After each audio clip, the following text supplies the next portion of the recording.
सभी सखियों, सहेलियों और सखाओं को रेडियो सखी ममता सिंह का नमस्कार। स्वप्निल, आपको भी हमारा नमस्कार। हमारा भी आप सबको नमस्कार और हमारे श्रोताओं के नमस्कार के साथ साथ ममता जी आपको भी बहुत बहुत प्यार और नमस्कार। बहुत दिनों बाद मुलाकात हुई ना, इसलिए बिल्कुल। और ये जो प्यार है ना, ये सबसे जुड़ा रहे, सबसे बना रहे, यही हम सब उम्मीद करते हैं और चाहना रखते हैं। क्योंकि आजकल जरा सी बात में सबको गुस्सा आ जाता है, जरा सी बात में नाराजगी होती है, भाग दौड़ की जिंदगी है। सड़कों पर खास तौर से लोगों को बहुत देखा मैंने, उलझन में दिखते हैं। हाँ, उलझन में, और जरा सी बात में लड़ पड़ते हैं। तो ये जो प्यार मोहब्बत है ना, ये बना रहे सबसे। और सड़क की बात जब की ना, तो आज तो देखो कि आप तो स्टूडियो में बैठी थी और बाहर पूरा जल भरा हुआ है। मुंबई की स्टूडियो में अभी बैठे हैं ना, अभी तो हम आए रास्ते से। तो अच्छा, पिछले कुछ दिनों से काफी बारिश हो रही है देश के सभी हिस्सों में, ऐसा देखने में आ रहा है और समाचारों में दिखता है तो समझ आता है। तो ऐसा है कि बारिश तो बहुत ज्यादा, वाकई बहुत हो रही है। स्वप्निल, दरअसल इतनी ज्यादा बारिश हो रही, तो यहाँ पर जो बारिश कहते हैं ना, रूमानी मौसम है, तो यहाँ पर सारी रूमानियत खत्म हो जाती है। आज तो जो मुंबई में आलम है, जगह जगह पानी भर गया है, लोगों को आने जाने में दिक्कतें हो रही हैं, लोकल गाड़ियां बहुत धीमी गति से चल रही हैं, और तो गाड़ियां जो रास्ते, ट्रैफिक इतना ज्यादा जाम है। तो ऐसे में बस यही कहना है कि थोड़ा एहतियात बरतें। अगर बहुत जरूरी नहीं है और घर से आप नहीं निकले हैं तो घर से ना निकले।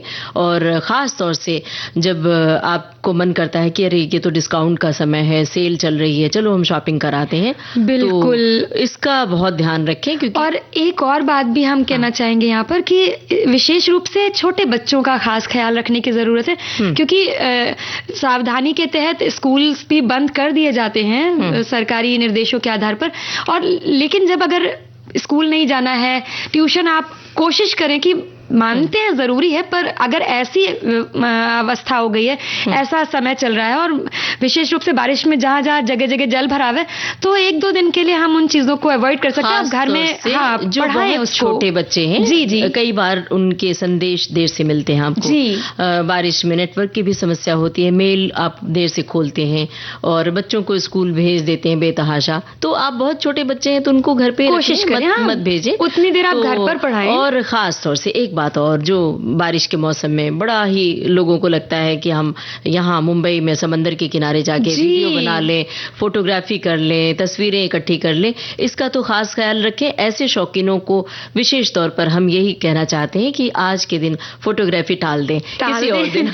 ये आपने बहुत अच्छी बात कही, क्योंकि ये मतलब ये शौक जो है कब हादसे में बदल जाएंगे हम नहीं कह सकते, इसलिए सावधानी बहुत ऊंची लहरें उठती हैं, खास तौर से नरीमन पॉइंट पर जो मुंबई में है, और जितने समंदर के किनारे हैं वहां पर बहुत ऊंची लहरें उठती हैं। तो ऐसे में आप ना ही जाएं। और नरीमन पॉइंट का जिक्र इसलिए करना चाह रहे हैं कि वहां पर लोगों को पता नहीं होता है, क्योंकि वहां बाकायदा बरांडा जैसा बना हुआ है और वहां लोग पता नहीं चलता है। तो लहरें कई बार इतनी ऊंची आती हैं कि सड़कों तक पानी भर जाता है और वो वापस लोगों को साथ में बहा ले जाती हैं। तो इन बातों का ख्याल रखें। और हम किस बात का ख्याल रखें इस बार? हम जल्दी ख्याल रखेंगे, सक्षम बने, सुरक्षित रहें। ये विषय हमने आज महिला सुरक्षा पे लिया है। और इसके अलावा अपनी वित्तीय सुविधाओं का इस्तेमाल करते समय भी हमें थोड़ी सी सुरक्षा और सतर्कता का ध्यान रखना है। इस बारे में हम बात करेंगे। जाने क्या है बाय नाउ पे लेटर? बाय नाउ पे लेटर मतलब कि हम पहले खरीदारी कर लें और भुगतान बाद में करें। तो इसके बारे में चर्चा करेंगे। और ये हमारी सखियों के लिए खास तौर से है, वो जरूर अपने विचार साझा करें विविध भारती के फेसबुक पेज पर जाकर, क्योंकि शॉपिंग का शौक महिलाओं को ज्यादा होता है, बहुत ज्यादा खरीदारी कर लेती हैं। तो ये खुला मंच है और सारे हमारे श्रोता इस पर अपने विचार साझा कर सकते हैं। और सखी विशेष के अंतर्गत हम जानकारी देंगे एथलीट हिमा दास के बारे में। साथ ही साथ कुछ बारिश का मौसम है वैसे भी, और आज का दिन है, तो हम व्यंजनों की बात करेंगे। धीरे से आप भजिए पकौड़े की बात करने जा रहे हैं ना? वैसे हमारे बहुत सारे श्रोता हैं जो भजिए पकौड़े की बात कर रहे हैं, पर हम थोड़ा सा हटके कुछ बताने का सोच रहे थे। पौष्टिक खाना और बहुत जरूरी है, और बहुत जरूरी है इस समय एक गाना सुनवाते हैं।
भाई हमने अपनी सखियों और सखाओं से कहा कि बाय नाउ पे लेटर, ये जो तरीका है, ये जो नई विधा आई है मार्केट में, तो इसके चक्कर में कई बार ज़्यादा शॉपिंग भी हो जाती है और ये चलन बहुत तेज़ी से बढ़ा है। वक्त की कमी है, तरह तरह के ऑफर्स हैं और ये लेटेस्ट ट्रेंडिंग भी है। चीज़ों को आसानी से हम पा लेते हैं, उपलब्ध हो जाती हैं चीज़ें, तो लोगों को ऑनलाइन शॉपिंग बहुत ही आसान लगती है और टाइम भी बच जाता है, तो लोग भाग से गए हैं इधर। बिल्कुल, आप सही कह रही हैं। और आजकल तो एक नए तरीके के पेमेंट ऑप्शन ने इसको और भी ज़्यादा ट्रेंडिंग बना दिया है, जैसे कि ये नया पेमेंट ऑप्शन जिसकी हम बात कर रहे हैं, BNPL, यानी कि बाय नाउ पे लेटर। मतलब जैसे हमने बताया शुरुआत में, अभी खरीद लें और भुगतान बाद में करें, BPNL जी। और लोग इस सुविधा का इस्तेमाल भी खूब कर रहे हैं और आज हम इस विषय पर इसलिए बात कर रहे हैं कि सुविधा सुनने में जितनी आसान लग रही है, फायदेमंद लग रही है,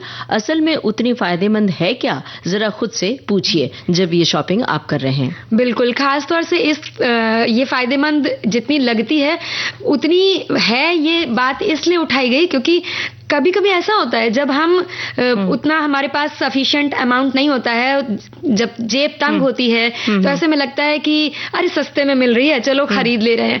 वास्तव में बाय नाउ पे लेटर एक तरह का शॉर्ट टर्म लोन है जो कि खरीदार को किसी भी चीज की कीमत एक साथ चुकाने की बजाय आसान किश्तों में चुकाने की सुविधा देता है। और एक तरह का लोन है, आपने बताया। इस लोन की खासियत ये है कि ये ब्याज मुक्त होते हैं अमूमन और अतिरिक्त शुल्क भी कम लगते हैं। तो साथ ही लेकिन इसमें वित्तीय सुविधा होने की वजह से BNPL सेवाओं पर जो बैंक से उतनी सख्ती से बर्ताव नहीं करते हैं, तो इस सुविधा के चक्कर में लोग कई बार शॉपिंग भी जरूरत से ज्यादा कर लेते हैं। और यही एक तरीके का ट्रेड ट्रैप जिसे कहा जाता है कि मतलब बाजार की लाभकारी आकर्षक ऑफर्स में लोगों को दिखा करके चीजों को और ऐसी सुविधाएं दे करके लोग मतलब खर्च ज्यादा करें, ऐसा एक इसी को ट्रेड ट्रैप भी कहा जाता है। और इसमें लोग फंस भी जाते हैं ज्यादातर।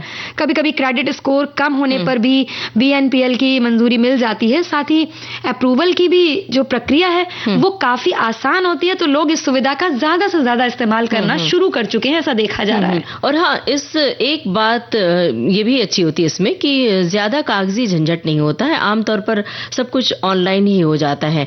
पर जैसे कि हम शुरुआत में बात कर रहे थे कि फायदे हैं पर कुछ छुपे नुकसान भी हैं, यानी कि सावधानी हटी और दुर्घटना घटी। जी बिल्कुल, जैसे कि बाकी लोन्स में होता है ना कि देर से भुगतान करने पे पेनाल्टी लगती है और मतलब नोटिस आता है या मैसेजेस आते हैं बैंक्स की तरफ से, लेकिन इस प्रक्रिया में ऐसा कुछ भी नहीं होता है। और मतलब शुरुआत में ऐसा कुछ नहीं आपको बोला जाता है, पर जो पेनाल्टी है इस प्रक्रिया में ज्यादा लगती है। यानी कि सिबिल, आपका क्रेडिट स्कोर जो होता है उस पर नकारात्मक असर पड़ता है और सिबिल खराब होने की वजह से चीजें दिक्कत करती हैं।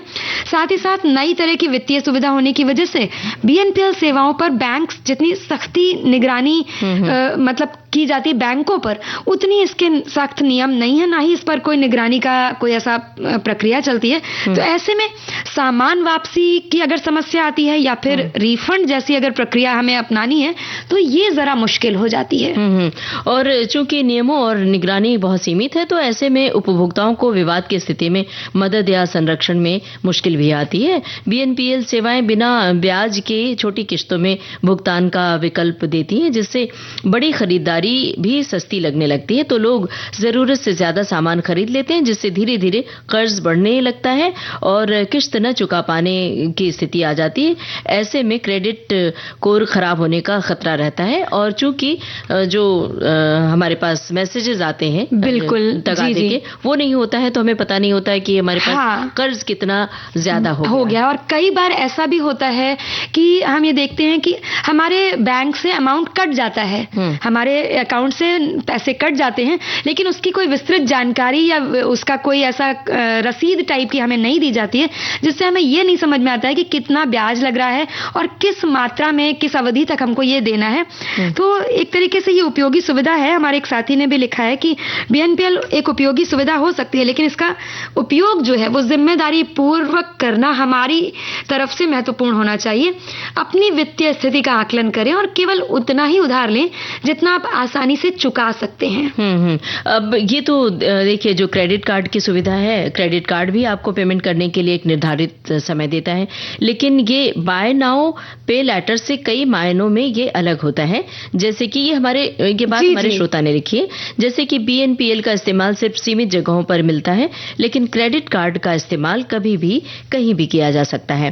क्रेडिट कार्ड की जो सालाना फीस होती है वो BNPL में नहीं है। बात करें तो समय पर भुगतान न करने की तो क्रेडिट कार्ड कंपनियां आपसे 36 और 45% तक ब्याज वसूल लेती हैं, लेकिन BNPL लोन के अंतर्गत अधिकतम 30% तक ब्याज दर तय की गई है। बिल्कुल। और हमारे एक साथी ने यह भी लिखा है कि BNPL के नुकसान में अगर देखा जाए, नुकसान की बात की जाए तो जैसे सब तरफ भुगतान में देरी होने पर जुर्माना या ब्याज लगता है, तो इसमें भी लगता है। और इसकी जैसे हम बात कर रहे हैं कि अतिरिक्तता की पता नहीं चलता, साथ ही साथ जरूरत से ज्यादा खरीदारी करने की लत लग जाती है। ये तो हम बात कर ही रहे हैं कि हम बस ऑफर्स के मोह जाल में फंस जाते हैं और वही काम करने लगते हैं, देखने लगते हैं, और जहां एक सामान की जरूरत है उसकी जगह हम 2 या 3 भी ले लेते हैं। कभी कभी लगता है कि अगर पैसे नहीं है पर ये सुविधा मिल रही है तो चलो ले लेते हैं, बाद में हाँ चुका तो देंगे ही, और अरे इतना ही तो देना पड़ेगा, कम से कम मिल तो जा रहा है सामान। ऐसा करके हम कई बार ये सारी चीजें कर लेते हैं। और अब हम गाना सुन लेते हैं। जी।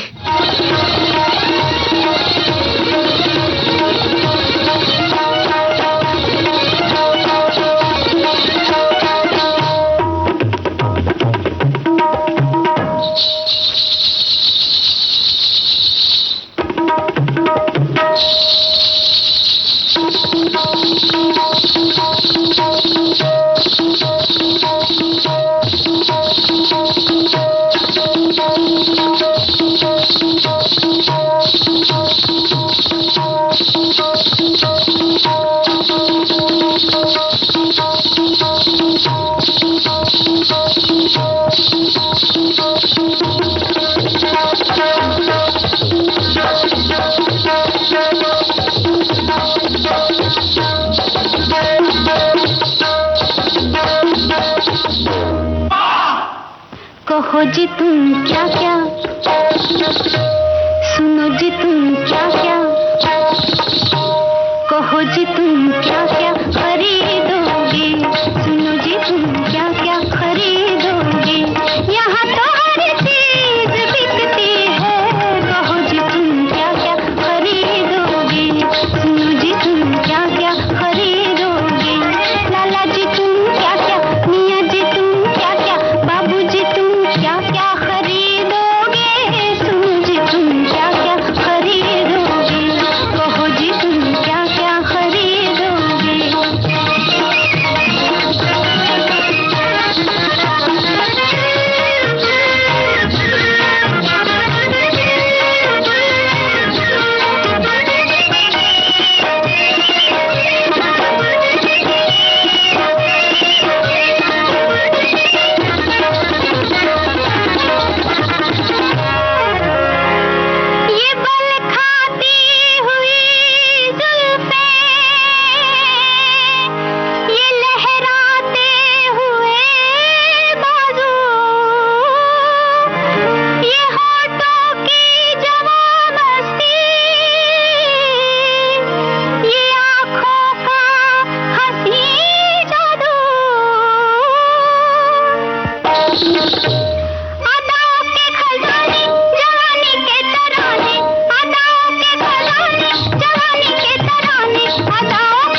बहू जी तुम क्या क्या खरीदोगे? यहाँ तो हर चीज बिकती है और ये जो मौसम है जुलाई का और जून जुलाई का मौसम, अगस्त का मौसम सेल का मौसम कहलाता है और इसमें खूब खरीदारी होती है। तो आज हम इस मुद्दे पर बात करें कि ऐसा न हो कि आप सेल के आकर्षण में मुंह में पड़ के अनाप शनाप शॉपिंग करके घर भर ले और घर में रखने की जगह भी न बचे। वैसे भी बारिश का मौसम है और चीजें खराब होने की बड़ी ज्यादा गुंजाइश बढ़ जाती है। और बाय नाउ पे लेटर का मोह ही ऐसा है कि वो अपने जाल में फंसा ही लेता है कहीं ना कहीं।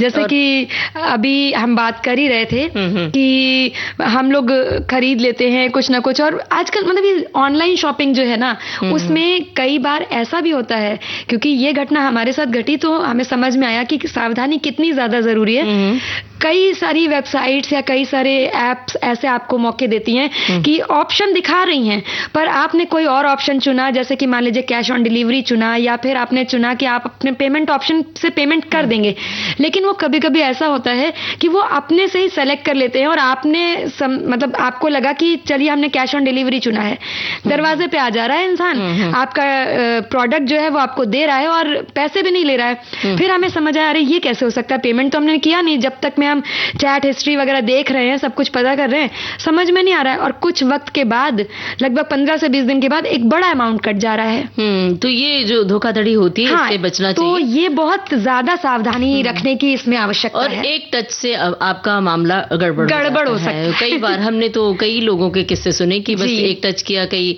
गलत ऐप पर आपने टच कर दिया और पता चला आपके बैंक अकाउंट से बहुत सारे पैसे कट गए। और एक तरीका और भी आजकल प्रचलित हुआ है कि डोनेशन के नाम पे कि आप इतना इतना फलाने जगह पर बच्चों की पढ़ाई के लिए चाहिए, बच्चे वहां पर बीमार हैं, उनको बड़ी बीमारी है, उसके लिए आप इतना इतना डोनेशन दे दीजिए और हमारा ये उसके लिए अपना अकाउंट नंबर बता देते हैं। तो गलती से आप उसको टच करते हैं और आपके पैसे चले जाते हैं। तो ये सब ध्यान रखना चाहिए। हमारे एक श्रोता ने लिखा भी है कि बाय नाउ पे लेटर की सुविधा लेने से पहले जान ले कि जरूरी क्या क्या है। खरीदारी के समय बाय नाउ पे लेटर का ऑप्शन देखकर आपका उसकी तरफ आकर्षित होना तो वाजिब है, लेकिन अगर आप इस सुविधा को लेते हैं तो इसकी पूरी जिम्मेदारी आपको उठानी होगी।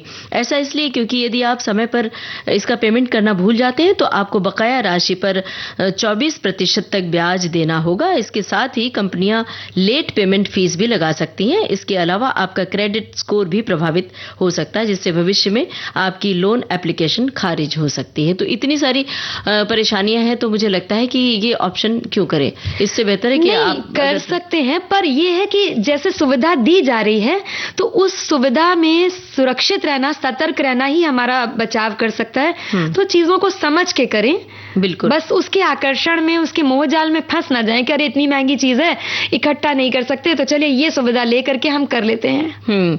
और इसमें ये नुकसान भी होता है कि आप गैर जरूरी चीजें खरीद लाते हैं। जब आप ये शॉपिंग करने चलती हैं तो ये देखिए कि आपके लिए आपके घर में उसकी जरूरत है या नहीं। खुद से सवाल पूछें, 4-5 बार उस पर विचार करें, तब चीजें ले आए। तो वरना एक समय यही आता है कि चाहे वो रसोई घर का सामान हो, चाहे आपके कपड़े लत्ते हो, चाहे किताबें भी, बिल्कुल, कई बार हम मोह में आकर ले लेते हैं, 2-3 प्रतियां खरीद लेते हैं। तो वो भी नहीं होना चाहिए। सजग होकर, सचेत होकर आप शॉपिंग करें। और इस समय थोड़ी सी सजगता हमें भी बरतनी है। एक गाना सुनवा देते हैं।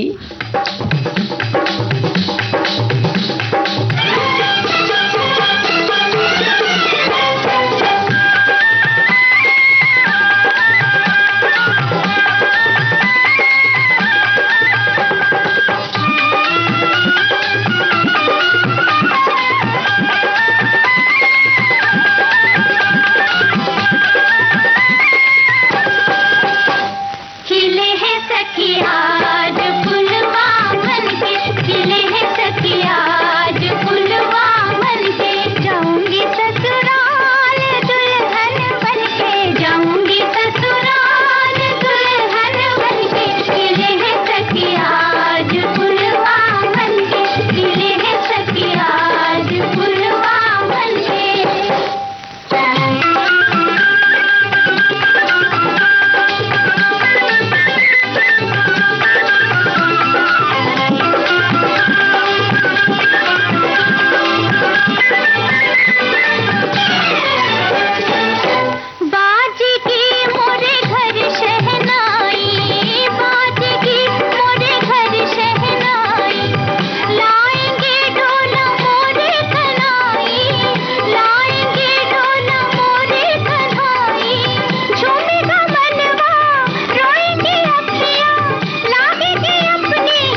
ये गाना सखियां और सखा सुन रहे थे फिल्म गृहस्थी से। लता मंगेशकर और आशा भोसले और उषा मंगेशकर की आवाजों में ये गाना था।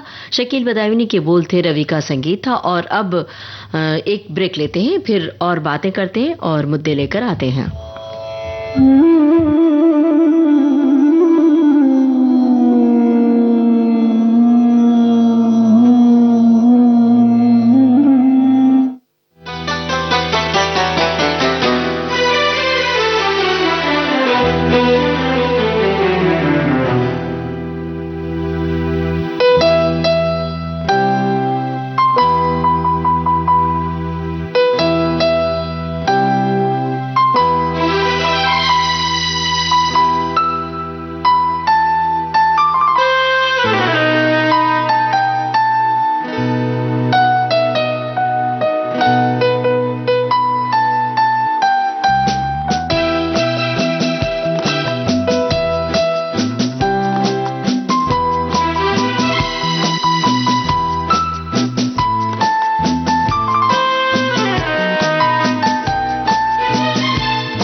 कार्यक्रम में आपसे मिलने आ रही हैं युवा गायिका ज्योतिका टांगड़ी। रियलिटी शो में जाना मुझे लगता है कि मेरे जिंदगी का एक अच्छे डिसीजंस में से एक डिसीजन था।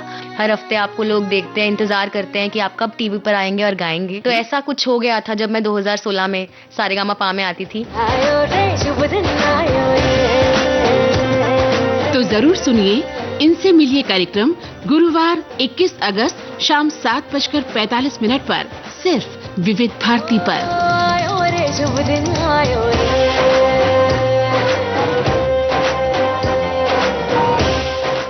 विविध भारती से आप सभी सुन रहे हैं कार्यक्रम सखी सहेली। और स्वप्निल किस ख्यालों में, किन ख्यालों में खोई हुई हैं? हम अभी धाविका हिमा दास के बारे में अपने श्रोताओं को जानकारी देना चाह रहे हैं। और हमारे श्रोता कितने सजग हैं, उन्होंने टिप्पणी भेजना भी शुरू कर दी है। एक टिप्पणी आई है, लिखा है कि हिमा बचपन से ही फुटबॉलर बनना चाहती थी।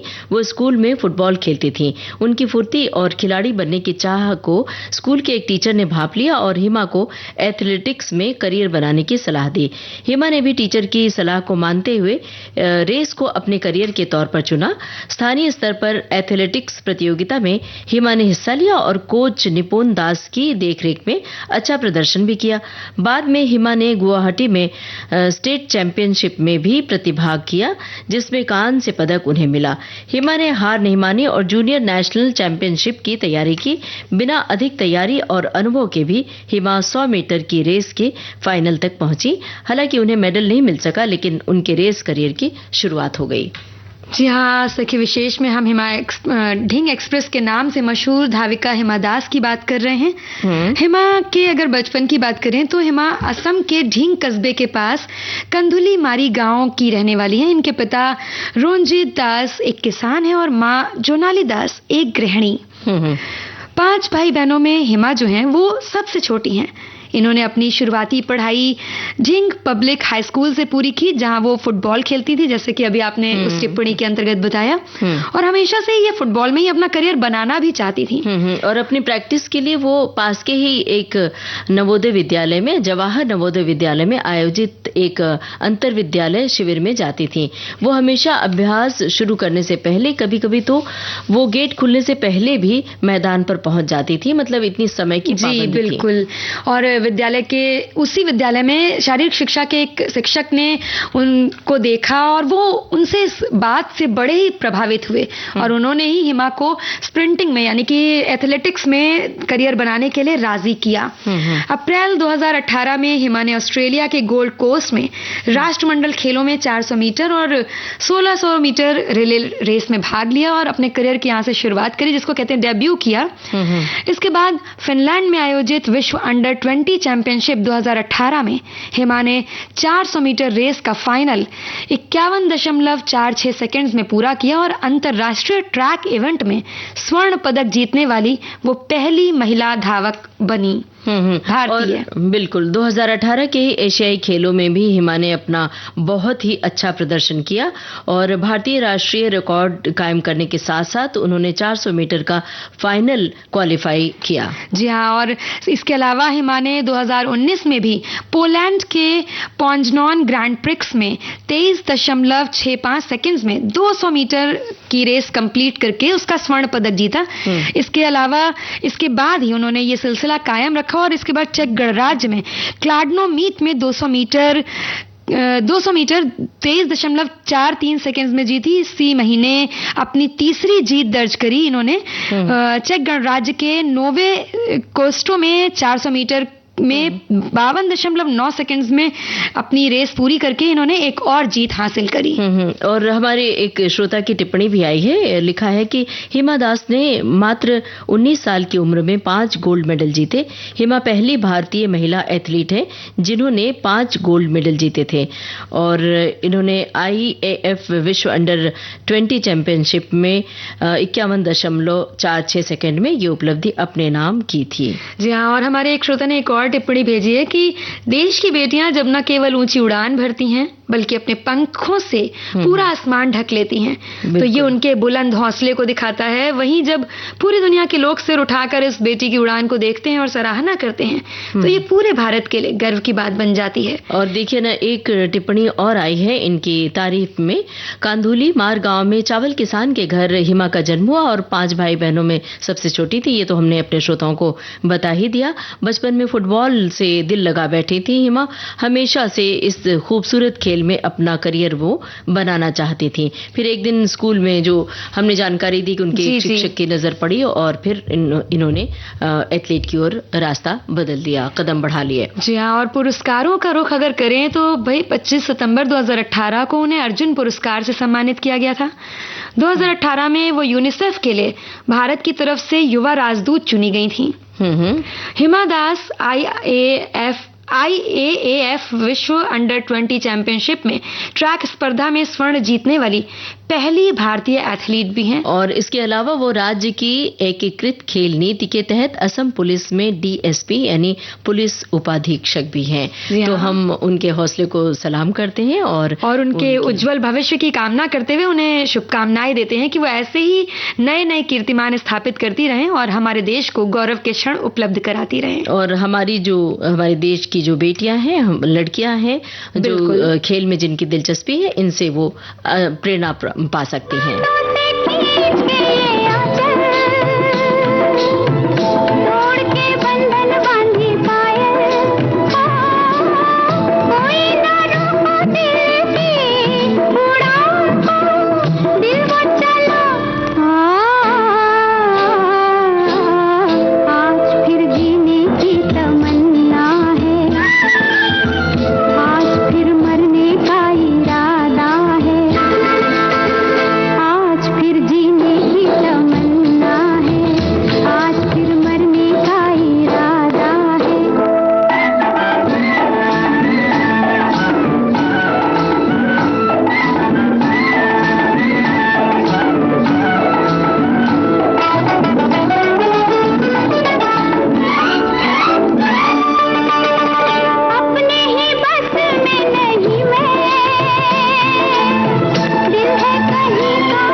और इस खूबसूरत से गीत के बाद एक बार फिर से आप सभी का सखी सहेली कार्यक्रम में स्वागत है। और अब हम बात कर रहे हैं सुरक्षा की। देखो स्वप्निल, दिन हो या रात हो, रास्ते में जाते हुए महिलाओं को कई घूरती आंखें नजर आ जाती हैं। सड़क पर धीमी होती मोटरसाइकिलें, बसों में, ट्रेनों में गलत तरीके से छूते हाथ, दफ्तरों में रोज इस तरह के हालात से गुजरना पड़ता है। ये वो सारी चीजें हैं जो हर एक महिला को किसी न किसी बार उठाना पड़ता है। कई बार बचपन की वो बातें आपको आगे चलकर आपका दुख पहुंचाती हैं, आत्मबल तोड़ती हैं, मनोबल तोड़ती हैं, आत्मविश्वास कम करती हैं। तो इस तरह के मानसिक समस्या से गुजरना पड़ता है अगर ये महिलाओं की सुरक्षा की ओर न ध्यान दें तो। ऐसे ये बातें तो बिल्कुल सही हैं, लेकिन ऐसे में अब ये तो बिल्कुल भी संभव नहीं है कि लड़कियों को, महिलाओं को घर में छुपा कर रखा जाए। वैसे भी बहुत सारे केसेस में घर पर अपने करीबियों द्वारा शोषण के मामले जब सामने आते हैं तो ऐसा लगता है कि घर भी सुरक्षित नहीं है। तो जरूरी है कि इस संबंध में जागरूकता और चैतन्यता के साथ कुछ ऐसे उपाय किए जाएं जो अपनी सुरक्षा को मजबूत बना सकें लड़कियां या महिलाएं। तो ये जरूरी है कि उन उपायों की बात की जाए। सड़क पर सावधानी बरतनी चाहिए और आप इंटरनेट की जागरूकता है उस पर ध्यान देना चाहिए। कई बार इंटरनेट के जरिए भी महिलाएं कई मुसीबत में फंस जाती हैं और वो जब रास्ते में अकेले जाती हैं तो उसका खामियाजा भुगतना पड़ता है और एक दूसरे का साथ ये हमें सुरक्षा से बचाता है। अब संभव नहीं है कि लड़कियां, महिलाएं ऐसे घर में बैठी रहें। जी। तो उन्हें एक तो सबसे पहले हम यही सलाह देते हैं कि वो अपने बैग में एक पेपर स्प्रे रखें। लड़कियों और महिलाओं के लिए बहुत बड़ा कारगर उपाय है। कुछ पेपर स्प्रे में ग्लास ब्रेकर भी लगा हुआ होता है। इस स्प्रे के इस्तेमाल से सामने वाले की आंखों में और श्वसन तंत्र में जलन होने लगती है, छींके और खांसी आने लगती है, जिससे आप ये उसमें बच के आगे निकलने का समय मिल जाता है। बिल्कुल। और साथ ही साथ अपने फोन में वुमेन सेफ्टी ऐप इंस्टॉल कर लिया जाए, क्योंकि आजकल ऐसा कोई नहीं है जो बाहर निकले और उसके पास स्मार्टफोन ना हो। तो सबसे पहला काम ये आप करें कि वुमेन सेफ्टी ऐप इंस्टॉल करें। आजकल हर किसी के पास फोन हर वक्त रहता ही है और सुरक्षा के लिए जो बनाई गई कई सारी ऐप्स हैं उनमें से कोई भी एक आप अपने फोन में ऐप डाउनलोड कर लीजिए।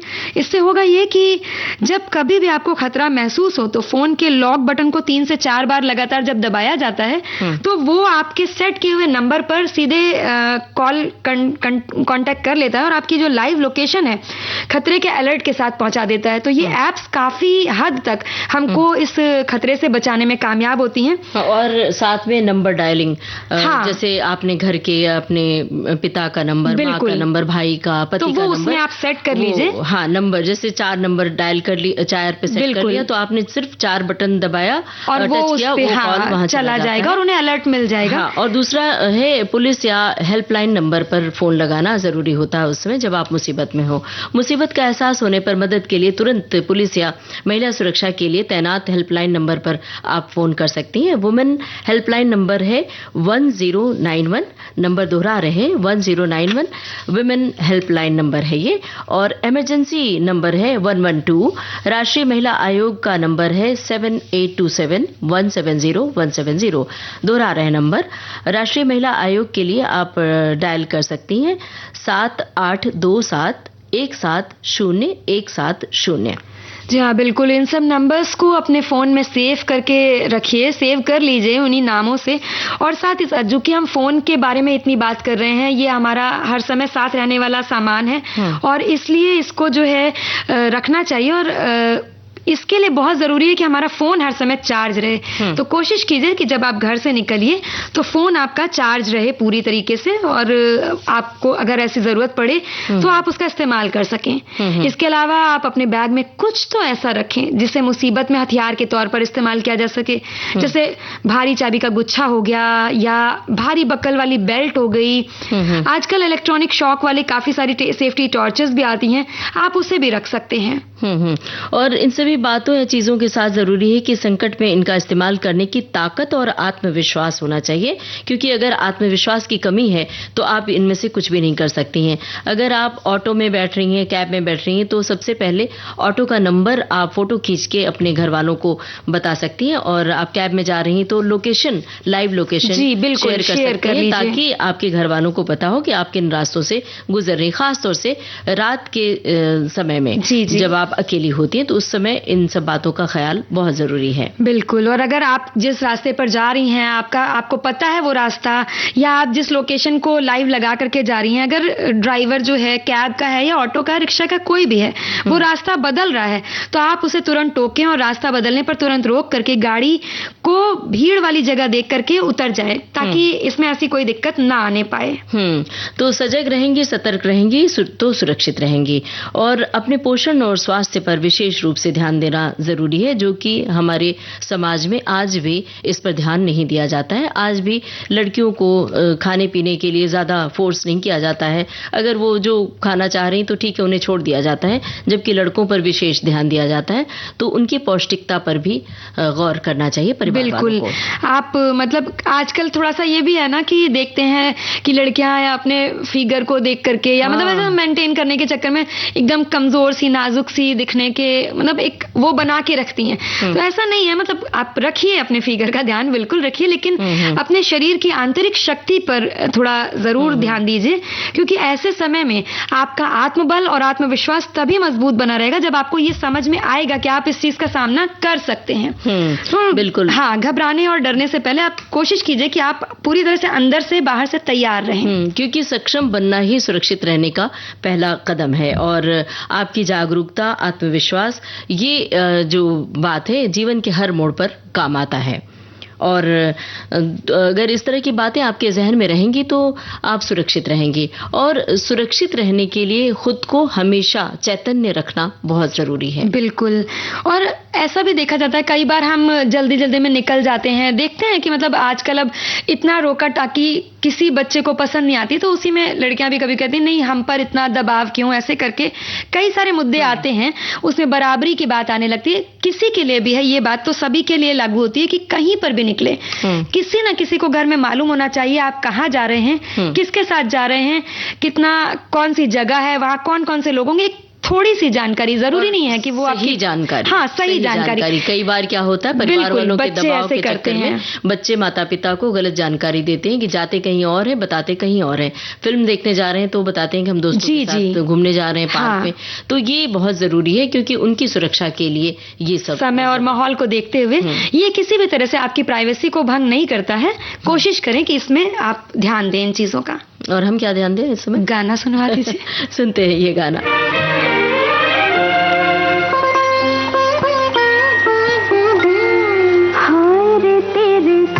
चल नैनवा कुछ बात करे रुक जाए, हाय रे तेरे चंचल नैनवा कुछ बात करे रुक जाए, हाय रे तेरे चंचल नैनवा।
ऊंचे लोग फिल्म का गाना था, लता मंगेशकर की आवाज थी और आपने व्यंजन की बात खास तौर से कही थी। बिल्कुल, कि व्यंजन की बात तो होनी ही चाहिए, वैसे इसके बिना तो जैसे प्रोग्राम अधूरा सा लगता है हमारे श्रोताओं के मुताबिक। और हमारे श्रोता बहुत सारी रेसिपी भेजते हैं। एक श्रोता ने मिल्क मेड का केक बनाने की रेसिपी भेजी है, हमारी एक सखी हैं जिन्होंने। तो देखते हैं कि कैसे बनाते हैं, क्या चाहिए इसके लिए। 200 ग्राम मिल्क मेड लें, उसमें 50 ग्राम बटर पिघलाकर डाल दें। अब 150 ग्राम मैदा में 1 चम्मच बेकिंग पाउडर और चुटकी भर सोडा डालकर 2 बार आटे की छन्नी से छान लें। फिर इसमें 150 ग्राम मिल्क पाउडर को अच्छी तरह से मिक्स कर लें। जब सब सामग्री को एक बाउल में इकट्ठा कर लें, अब आपके पास 2 ऑप्शन है। एक ठंडा सोडा वाटर की बोतल लेकर एक गाढ़ा घोल बना लें, बिल्कुल पकौड़े की तरह। अगर आप सोडा वाटर नहीं डालना चाहते तो दूध को गुनगुना करके भी एक पकौड़े की तरह घोल बना लीजिए। घोल में 1 चम्मच अपनी पसंद का एसेंस डालें। कुछ टूटी फ्रूटी डालकर ओवन को 180 डिग्री पर गर्म करके डिश को ग्रीस करके उसमें अपने केक को आधा घंटा बेक होने के लिए पकाएं। अगर आपके पास ओवन नहीं है तो आप गैस पर एक मोटे तले की कढ़ाई पर रेत बिछाकर ऊपर से अपना केक मोल्ड को रखकर केक बेक होने तक पकाएं, जब तक केक पक न जाए। आंच को बिल्कुल धीमा रखें। जी हाँ, कितनी मतलब इन्होंने कितने अच्छे से बता दिया कि अगर आपके पास माइक्रोवेव या ओवन नहीं है तो आप दूसरी विधि से भी बना सकते हैं। हाँ, और ये केक तो भाई घर में बच्चों को तो बहुत ही पसंद है। बच्चों को नहीं तो बड़ों को भी पसंद है। मतलब आप ये कहना चाहती हैं कि आप भी खाना चाहते हैं, केक खाना चाहते हैं, तो उसके लिए बनाना पड़ेगा। बिल्कुल। लेकिन केक बनाने से पहले हम बनाएंगे आज काले चने का चोखा या भरता, जिसको कहते हैं। हमारे एक साथी हैं, उन्होंने लिखकर भेजा है कि काले चने का चोखा या भरता, उबले काले चने, भुनी लाल मिर्च, लहसुन, नमक, सरसों का तेल, ये सब इसकी सामग्री है। और लहसुन और लाल मिर्च को तवे पर या कढ़ाई पर सूखा रोस्ट कर लें। अब इन सभी को मिक्सी में पीस लें या सिलबट्टे में भी पीस सकते हैं। चने को भिगोना नहीं है, बिना भिगोए। हाँ, इन्होंने ऐसा कुछ दिया नहीं है, लेकिन हमें लगता है कि चने को भिगो के और साथ में उबाल करके तब इस्तेमाल करना होगा। मेरे ख्याल से दोनों तरह से इस्तेमाल कर सकते हैं। अब इन सभी को मिक्सी या सिलबट्टे पर पीस लें। इन्हें बहुत बारीक नहीं पीसना है, ये ध्यान रखें। अब इसमें राई का तेल मिला लें। इसके बाद चने को उबाल करके अगर पीस रहे हैं आप या कच्चा भी पीस रहे हैं तो भी इसे चावल या रोटी के साथ खाएं, बहुत लजीज लगता है। आप इसे आटे में स्टफ करके पराठे भी बना सकते हैं। बरसात के दिनों में ये सब्जियों का एक अच्छा विकल्प है।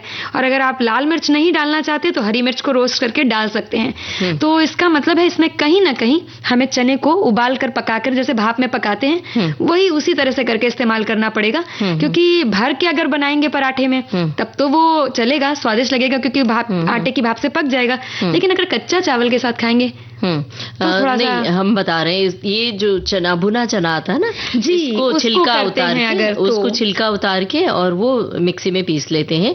उसमें लहसुन, हरी मिर्च अगर डालना चाहे तो हरी मिर्च या फिर लाल मिर्च भी डाल सकते हैं। वो जो खड़ी लाल मिर्च होती है पिसी हुई भी डालकर, और उसमें थोड़ा सा जीरा पाउडर और अजवाइन, नमक, उसमें काला नमक भी डाल सकते हैं। डाल के उसको जैसे आलू का पराठा बनाते हैं वो थोड़ा सा सूखा सूखा रहता है, और उसको अगर गीला करना है तो सरसों का तेल मिला लें, तो जैसे सत्तू का पराठा बनता है बिल्कुल उसी तरह तैयार हो जाता है। जी जी, तो ये भी बन सकता है। और अब एक गाना सुन लिया जी।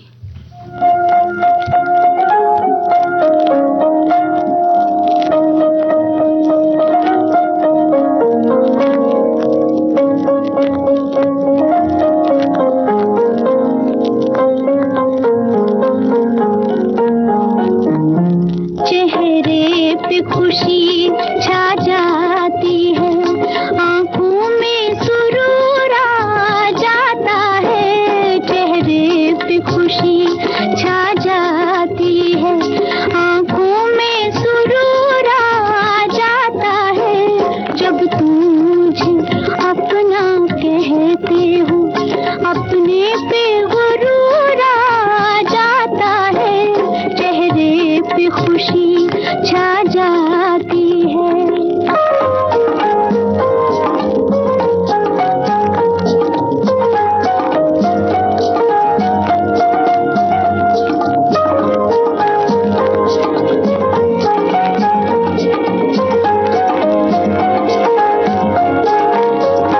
तुम हुस्न की पुतली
स्वप्निल, अब जरा घड़ी की ओर देखिए, बिल्कुल वक्त नहीं कि कुछ बोले बतियाएं या गाना सुनवाएं। लेते हैं सखियों और सखाओं से इजाजत। आप सभी को ममता सिंह और स्वप्निल श्रीवास्तव का नमस्कार।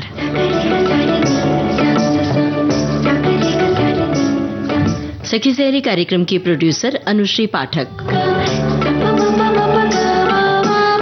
सखी सहेली।